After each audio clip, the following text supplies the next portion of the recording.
Nesse vídeo eu quero falar um pouquinho com vocês, foi uma dúvida que vocês mandaram, né, com frequência, sobre então a pessoa que recebe o diagnóstico de TEA e TDAH, né? Então, nesse caso, quando existe a comorbidade. Então, fica aqui comigo.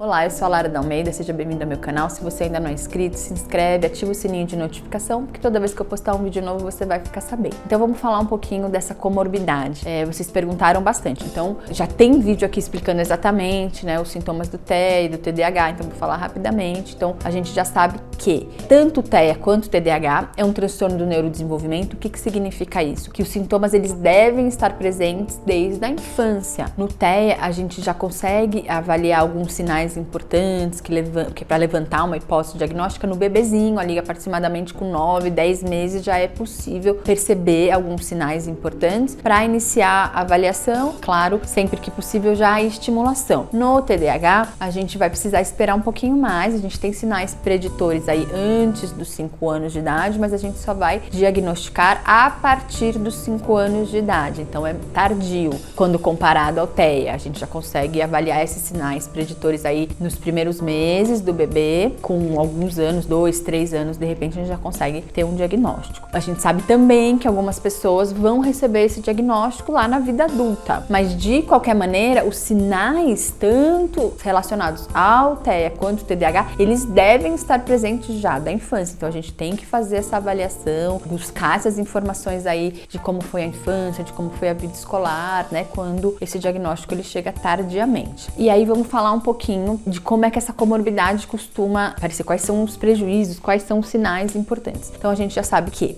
a questão mais importante, o prejuízo mais importante está na comunicação social, ou seja, a gente vai ter níveis de grau, então a gente vai ter um nível mais grave, que são aquelas crianças que em alguns casos nem vão desenvolver a fala. Então quando a gente vai pensar no adulto que é diagnosticado tardiamente, é óbvio que ele vai ter esse desenvolvimento de fala, então possivelmente a gravidade ela é menor. Esse adulto com TEA e TDAH, ele vai ter dificuldade na socialização, então de manter esse contato visual, essa aproximação um a um, se relacionar nos ambientes de um modo geral. Então a dificuldade de comunicação, ela é muito importante. Algumas pessoas com TEA vão apresentar sinais mais motores, né? Então pode, em momentos ali de desregulação emocional, apresentar alguns maneirismos, algumas situações em que ele precise de movimentos mesmo, ele vai apresentar alguns movimentos para tentar se regular ou em situações desagradáveis, por exemplo. Então isso pode estar presente em adultos com TDAH, tem diferenças. A gente hoje já entende o TEA como um espectro, então a gente tem apresentações diferentes. Nem sempre as pessoas vão apresentar todos esses sintomas, então a gente tem que avaliar, existem diferenças, mas de um modo geral a comunicação social vai estar prejudicada em algum nível. As questões de sensibilidade, então no TEA, então a sensibilidade a sons, a sensibilidade em relação aos sentidos, então olfato, audição, visão, então alguns barulhos para algumas pessoas vão ser extremamente desconfortáveis e vão causar prejuízos mesmo, eu não vou conseguir ficar naquele lugar, eu não vou conseguir desempenhar aquela tarefa. Algumas sensações físicas, então por exemplo relacionada à temperatura, calor ou a tipo de roupa, a alimentação, então algumas texturas vão ser extremamente desagradáveis. Então essa sensibilidade relacionada aos sentidos. E isso também pode estar presente no TDAH. Geralmente esses sintomas no TEA eles estão mais presentes e eles são mais prejudiciais, mas muitas pessoas com TEA também vão apresentar essas sensibilidades a isso também. Então isso é comum para os dois diagnósticos. Então na questão do TEA eu vou ter uma dificuldade na interlocução com o outro, eu vou ter uma dificuldade em entender as expressões faciais, ironias, por exemplo. Tem uma outra questão importantíssima no TEA, tem uma rigidez,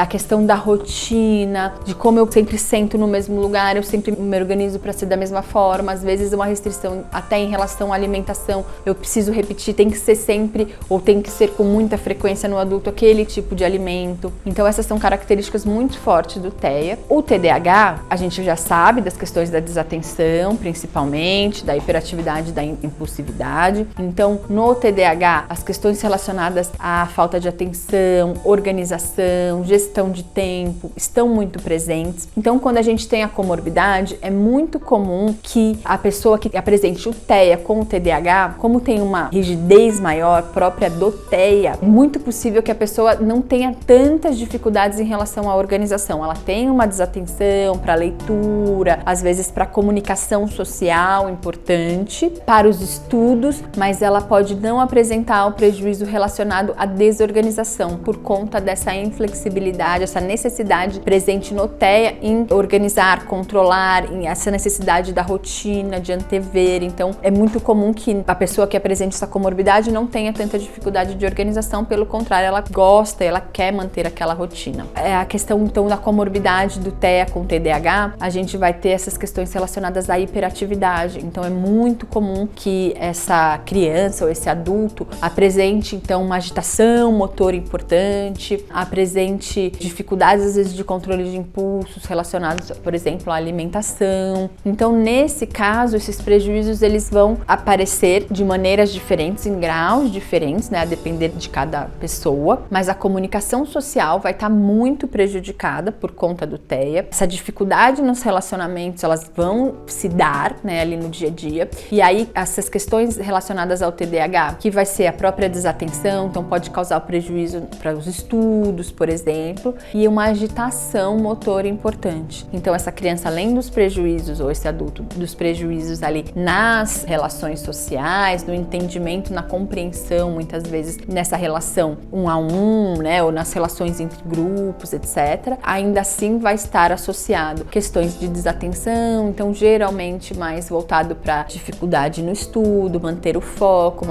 na leitura. Isso vai aparecer de formatos diferentes, mas é comum. E as questões relacionadas à agitação. Então, vou ter uma agitação motor importante, vou ter uma dificuldade de controle de impulso que vai ser própria aí do TDAH, tá? Eu espero ter ajudado vocês. Se vocês tiverem mais dúvidas, se quiserem que eu fale especificamente de algum ponto aqui do vídeo, conversa aqui comigo que eu continuo trazendo essa informação para vocês. Se você gostou do vídeo, deixe seu like.